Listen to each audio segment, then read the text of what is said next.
ரீசெண்டாக எங்கள் அக்காவை விசிட் பண்ணிட்டு வரும்பொழுது எங்கள் அக்கா ஒரு சில அழுக்கு துணியை கொடுத்து துவைச்சிட்டு வர சொல்லி கொடுத்தாங்க. ஸோ இப்போ அந்த துணியெல்லாம் துவைச்சி எங்கள் மம்மி என்கிட்ட அக்காவோட கபோர்டில் கொண்டு போய் வைக்க சொன்னாங்க. ஸோ அதிலிருந்து ஒரு ட்ரெஸ் தான் இன்னைக்கு நம்ம ஸ்டைல் பண்ணி டியூட்டிக்கு போட்டு போகிறோம். ஒரு பியூட்டிஃபுல்லான குர்த்தா தான் அது. எப்படி நெக் டிசைன் சூப்பராக இருக்கலாம். சரி, இதை பார்த்தோன்னே சரி இன்னைக்கு நம்ம இதை டியூட்டிக்கு போட்டு போகலாம் அப்படின்னு எனக்கு தோணுச்சு. ஸோ ஸ்டைல் பண்ணலாம் வாங்க. ஸோ போட்டுட்டேன். எப்படி இருக்குது? நல்லா இருக்கா? சரி, அக்கா ட்ரெஸ் நல்லா தான் இருக்கும். சீக்கிரமாக போட்டு நம்ம அக்கா வரத்துக்குள்ளே இதை வாஷ் பண்ணி புதுசாக வைக்கிற மாதிரி நம்ம வச்சிடலாம்.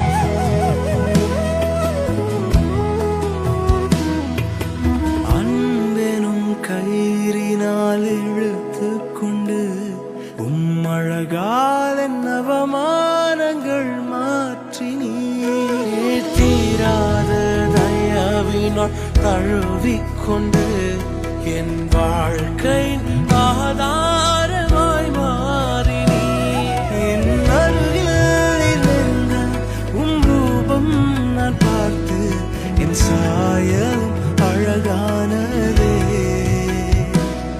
என்னை உமதா